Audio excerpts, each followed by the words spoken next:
This is Matthew Cratter from Trade University, and today I want to talk about gold's amazing shiny future.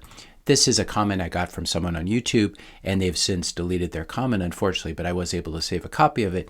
Bitcoiners like to make fun of gold bugs and call us names, but are you aware of what is happening in Missouri with gold possibly becoming legal tender? I don't see Missouri giving you permission to use Bitcoin as money. The future is clearly gold and not Bitcoin if you've been following these developments. There's a lot of talk about this online. Missouri working to pass legislation restoring gold and silver to legal tender status. And there are really three prongs of this. The first prong is requiring the state treasurer to keep a certain amount of gold and silver in the state treasury. The second part of this is removing capital gains taxes from gold and silver, at least at the state level. And the third part, the most important part, I guess, is recognizing gold as legal tender. So as such, you'd be able to use it to pay off your debts in Missouri, and also presumably you'd be able to use it when you go shopping. I think there's a fundamental misunderstanding about money that is in this person's comment. I don't see Missouri giving you permission to use Bitcoin as money. You don't need government permission to use something as money. For example, people were using Bitcoin as money in El Salvador on Bitcoin Beach long before it became legal tender. And it's usually the opposite. It's widespread usage of something as money usually precedes its adoption, its official adoption as legal tender by the local or federal government. So I'd have to ask this questioner, does this bode well for gold? Are more and more people using gold coins to buy things? How many merchants currently accept gold or silver coins in the US? By contrast, how many merchants accept Bitcoin? And there's actually quite a few. A lot of people aren't aware of this, so I made a video about it, which I'll link to in the description notes below, about how you can buy anything with Bitcoin. And I will also link to this map that shows you all the merchants in the US and globally who accept Bitcoin for goods and services. You know what else is great about Bitcoin? It's easy for me to buy goods and services from Missouri using Bitcoin while sitting in Colorado. This really is the 21st century. This is how we should be conducting commerce. And the good thing is I don't even need to ask permission from the Missouri Senate to do it. And I would ask this questioner, how do I do that with gold or silver coins? Can I send a gold coin by FedEx?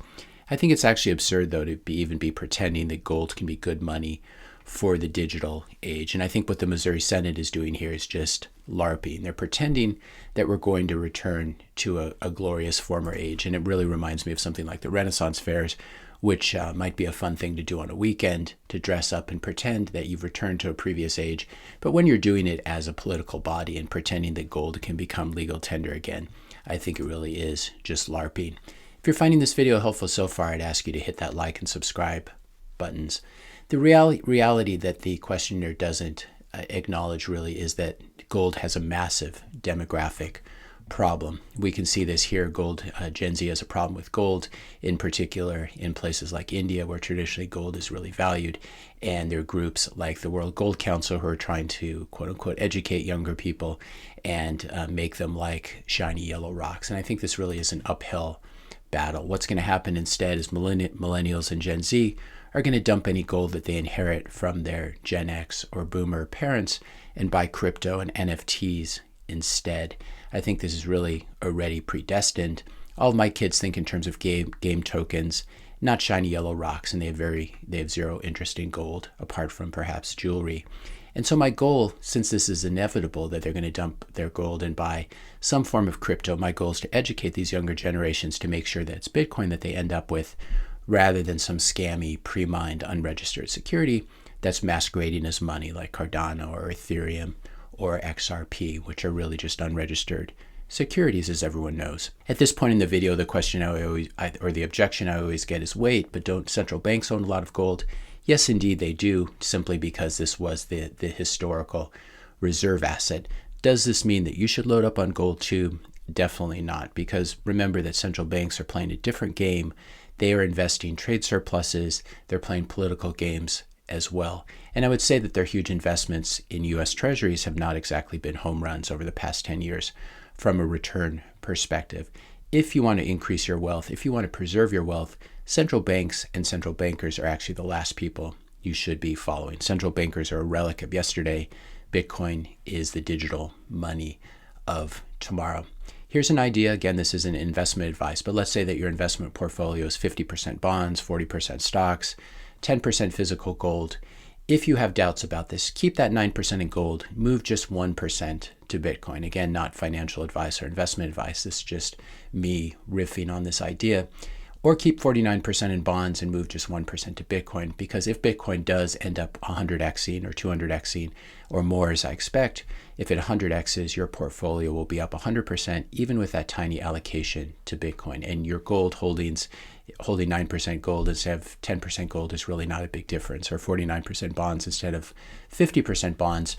But this will give you exposure to Bitcoin, and it will really protect you if Bitcoin ends up becoming a big thing, as I expect it to do. I would say that there are very high costs associated with being stubborn and becoming the next Peter Schiff, who's been bearish on Bitcoin since it was trading probably in the single or double digits. Meanwhile, gold is really stalled out at 1,700, 1,800 as Bitcoin continues to move higher. We can see here gold currently trading at a price that it was last trading in August of 2011. So it's gone nowhere for a decade. And this decade has shown the most quantitative easing, the most government central bank money printing that we've ever seen. And gold has really either been captured through paper gold and controlled, or there's something wrong. It's certainly losing market share to Bitcoin as we see gold's market cap stagnate and Bitcoin's market cap continue to creep higher. Here's a log chart of Bitcoin showing the same period of time and how Bitcoin has appreciated. If you want to learn more about my thoughts on gold and silver and Bitcoin, I'll link to these two videos, why gold and silver are much worse than Bitcoin, as well as is gold a better store of value than Bitcoin? And spoiler alert, it definitely is not. Compared to gold, Bitcoin is more scarce, it's more portable, it's more easily divisible. It's easier to store, it's easier to hide, it's easier to assay or verify, it's easier to sneak across borders, Bitcoin is. If our founding fathers were alive today, they would be writing Bitcoin into the Constitution rather than gold and silver, because they're very forward-thinking people, and they would not be holding on to a barbarous relic of the past like gold. I would say that the Missouri Senate and the person who left that comment are both severely misguided. But you don't need to be. You can choose to embrace the digital future instead of pretending that we're going to go back to a gold standard, because we're not. The gold standard failed miserably once and led directly to the current fiat mess. And no government will willingly embrace gold again, because it really shackles their hands and prevents them from issuing lots of fiat. The gold standard will never again be tried on a global scale. And then, of course, at this point, people will say, but isn't gold a useful commodity? Yes, it is, but unfortunately, only 10% of its current value can be attributed to industrial demand. And what that means is that if gold is demonetized at this point and loses its monetary premium, its price will fall 90% from here approximately. If you like and understand gold, I would say that you should be doing a serious deep dive into Bitcoin, which is essentially digital gold. And if you really understand gold as you begin to research Bitcoin, you'll begin to see that this is really the gold that you've been looking for. If you found this video helpful, be sure to hit that subscribe and like buttons.